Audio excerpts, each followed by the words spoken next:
Hello and welcome back to the channel Pharma Guru once again. Today we are going to discuss about a very important topic of biopharmaceutics, third year B Farm. इसमें हम बायोबिलिटी के बारे में देखेंगे. बायोबिलिटी क्या होती है किसी भी ड्रग की, वो जानेंगे, है ना.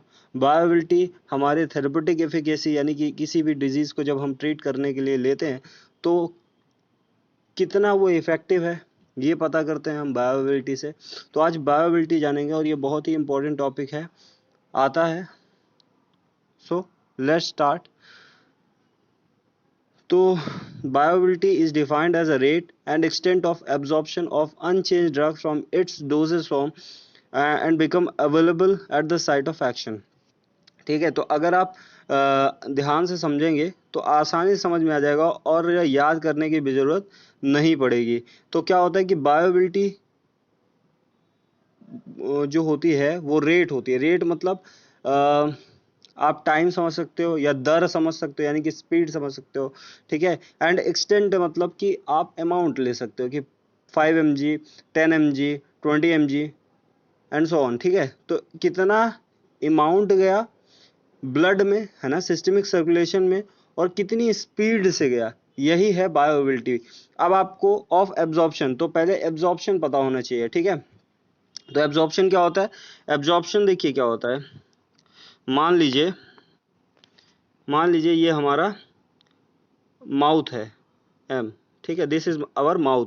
तो ये क्या है, साइट ऑफ एडमिनिस्ट्रेशन. हम ओरल ले रहे हैं तो माउथ से हमने ड्रग, ये ड्रग हो गई हमारी डी, इसको हमने लिया. ठीक है, फिर उसके बाद ये जो ड्रग है वो डिजोल्व हुई. डिजोल्व होने के बाद अब ब्लड में पहुंचेगी. तो ब्लड में कैसे पहुंचेगी, एब्जॉर्ब होगी ना. ब्लड में कैसे पहुंचेगी, एब्जॉर्ब होके. तो ब्लड क्या है हमारा, सिस्टमिक सर्कुलेशन. तो यही डिफिनीशन है ना एब्जॉर्प्शन की, कि movement of unchange drug from the site of administration to the systemic circulation is known as absorption.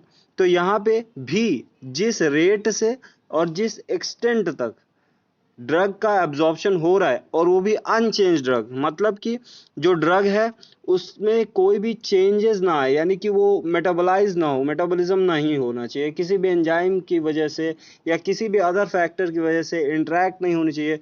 जो ड्रग है वो अपने ओरिजिनल फॉर्म में ब्लड में यानी सिस्टमिक सर्कुलेशन में एब्जॉर्ब हो जाए, पहुंच जाए, है ना, फ्रॉम इट्स डोजेस फॉर्म, है ना, जो उसका डोजेस फॉर्म है उसी फॉर्म से, and become available at the site of action. और साइट ऑफ एक्शन पे आसानी से पहुंच जाए. पहले ब्लड में पहुंचे यानी सिस्टमिक सर्कुलेशन में पहुंचे, उसके बाद एक्स्ट्रा वेस्कुलर टिश्यूज में जाए जहां पे क्या कहते हैं रिसेप्टर्स होते हैं और साइट ऑफ एक्शन होती है, वहां पहुंच जाए. ठीक है, फिर आगे चलते हैं. ऑब्जेक्टिव देखते हैं कि बायोबिलिटी का ऑब्जेक्टिव क्या है. तो कुछ इंपॉर्टेंट ऑब्जेक्टिव्स है जो मैंने लिख रखे हैं, तो आप देख लीजिए. Viability studies are one of the factor that link in vivo performance of the drug product used in clinical studies. Bracket में क्या लिखा है, for determination of evidence of safety and efficacy. ठीक है, मतलब इस बायोबिलिटी को हम क्यों करते हैं, सेफ्टी मेजर को ध्यान में रखते हुए कि अगर हम कोई सी भी ड्रग दे रहे हैं किसी को, तो वो सेफ है कि नहीं है, वो इफेक्टिव है कि नहीं है, और है तो कितना है. ये सारी चीजें हम किससे पता करते हैं, बायोबिलिटी से. तो ये मेन ऑब्जेक्टिव हो गया, यानी कि बायोएबिलिटी स्टडी एक बहुत ही इंपॉर्टेंट फैक्टर है जो कि लिंक करता है इन वीवो. इन वीवो मतलब बॉडी के अंदर जो उसकी परफॉर्मेंस है ड्रग की, है ना, used in clinical studies. Clinical studies में जो यूज की हुई, यानी कि क्लिनिकल स्टडीज में हम क्या करते हैं, किसी भी हेल्दी वॉलंटियर को, या फिर दो तरह के वॉलंटियर होते हैं, एक हेल्दी वॉलंटियर, एक डिजीज वॉलंटियर, तो उनको हम ड्रग देते हैं. ठीक है, जब हम उनको ड्रग देते हैं तो हम उनको ओरल देते हैं या आईवी देते हैं, तो हम उनको बॉडी के अंदर देते हैं, यानी कि इन वीवो देते हैं ना. तो वही हमें देखना है कि वहाँ पे जो बायोबिलिटी है, बायोबिलिटी स्टडी से हमें वहाँ पे पता चलेगा कि जो ड्रग है वो कितनी सेफ है और कितनी इफेक्टिव है. तो ये एक एविडेंस प्रोवाइड करती है बायोबिलिटी. ठीक है, सेफ्टी और एफिकेसी के लिए. दूसरा ऑब्जेक्टिव क्या है, बायोबिलिटी studies provide useful information important to establish doses regimen and to support drug labeling, है ना. तो बायोबिलिटी से हम क्या करते हैं, कुछ यूजफुल इंफॉर्मेशन मिलती है जिससे हम डोज डिसाइड करते हैं और ड्रग को लेबल करते हैं, ठीक है, कि क्या इसकी बायोबिलिटी है। जैसे आईवी रूट से अगर हम देते हैं तो उसकी बायोबिलिटी जो होती है वो हमेशा 100% होती है, ठीक है। अदर रूट से जैसे ओरल हो गया और एक तरह से टॉपिकल हो गया और रेक्टल हो गया, वेजाइनल हो गया, इसमें क्या होता है कि बायोबिलिटी कम आती है। क्यों? क्योंकि इसमें तरह तरह के फैक्टर्स होते हैं और पैरेंटल्स की बात करें या आईवी की बात करें तो उसमें डायरेक्ट सिस्टमिक सर्कुलेशन में ब्लड में हमारी ड्रग पहुंच जाती है, तो बायोबिलिटी 100% होती है, ठीक है, यानी कि एब्जॉर्प्शन बहुत ही ज़्यादा होता है, इसलिए बायोबिलिटी बहुत ही अच्छी होती है, ठीक है। तो थर्ड पॉइंट पे चलते हैं। These studies help in determining the influence of excipients, patient related factors and possible interactions with the other drugs on the efficiency of absorption, ठीक है।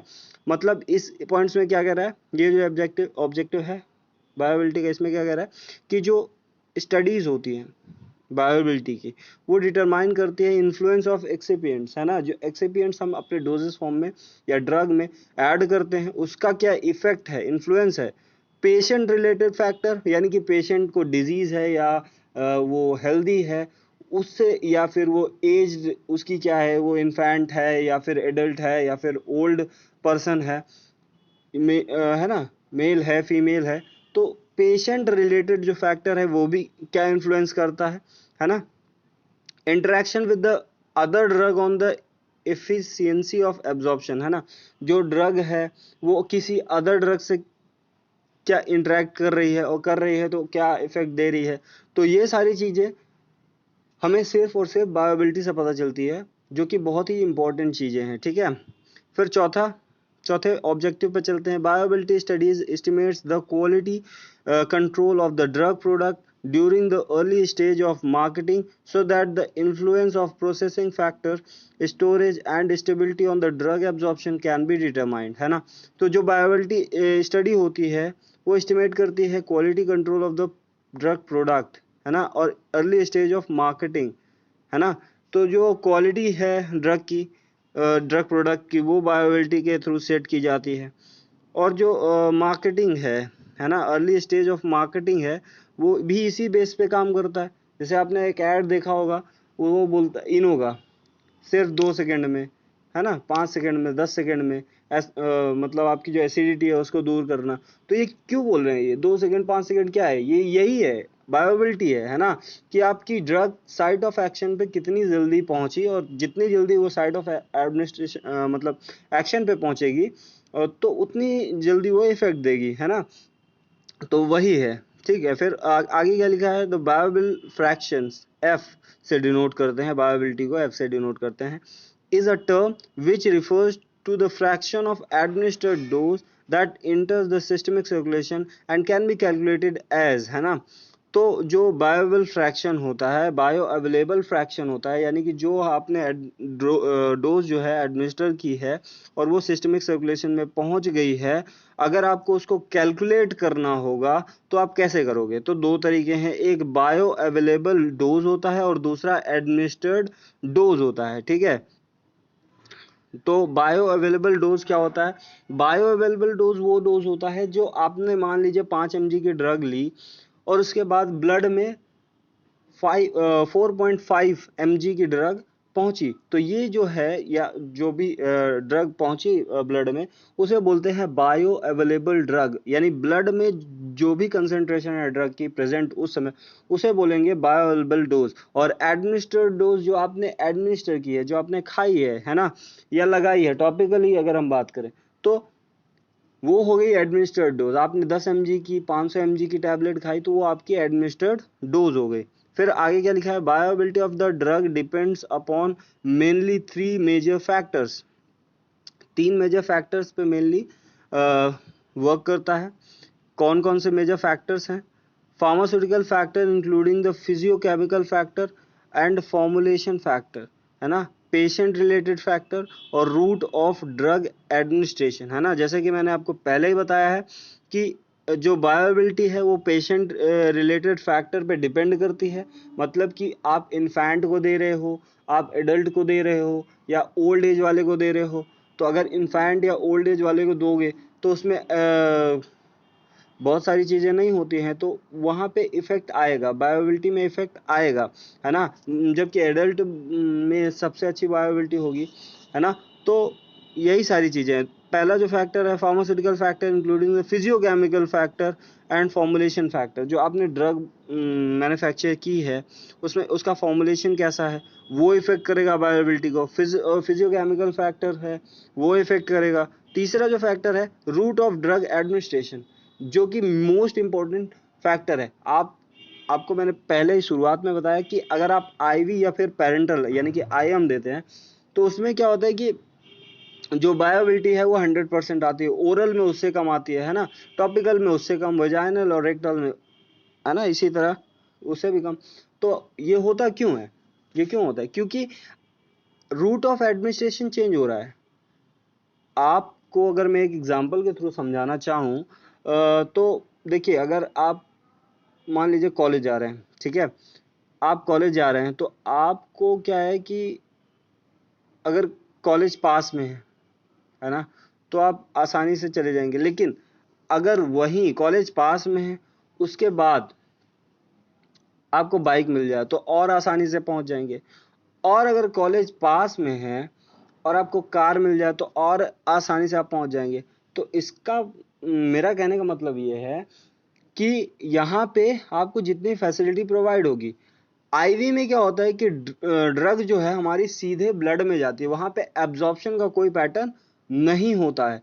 तो अगर आप एक फेज, एक स्टेप ही स्किप कर दोगे एब्जॉर्प्शन का, जो कि मोस्ट इंपॉर्टेंट स्टेप है, तो डायरेक्ट आप सिस्टमिक सर्कुलेशन में पहुंचा रहे हो, तो सिर्फ वहां पे क्या होना है कि वो ब्लड में के थ्रू सीधा साइट ऑफ एक्शन पे पहुंचेगा, यानी कि ट्रांसपोर्टेशन का जो टाइम लगेगा वो होगा। तो बायोबिलिटी क्या होगी, अच्छी होगी, है ना। तो अदर रूट्स में यही प्रॉब्लम है, पहले वो डिसॉल्व होता है, फिर उसके बाद एब्जॉर्ब होता है, तब ब्लड में पहुंचता है, तब उसकी बायोबिलिटी आती है। तो ठीक है, तो ये सारे फैक्टर्स हैं, इसीलिए रूट ऑफ एडमिनिस्ट्रेशन भी एक इंपॉर्टेंट फैक्टर है। यहाँ पे अगर आप देखें तो लेमडा, लेमडा से आप याद रख सकते हैं कि कोई भी अगर ड्रग है तो उस, हाँ, तो यहाँ पे ड्रग का पहले लिबरेशन होगा, देन एब्जॉर्प्शन होगा, देन मेटाबॉलिज्म होगा और डिस्ट्रीब्यूशन होगा, देन एक्सक्रीशन हो जाएगा। सो ये सारी प्रोसेस मिलके क्या बनाएंगी, लेमडा। तो इससे आपको याद रहेगा, ठीक है। सो आगे हम अगले वीडियो में एब्सोल्यूट बायोबिलिटी और रिलेटिव बायोबिलिटी के बारे में देखेंगे।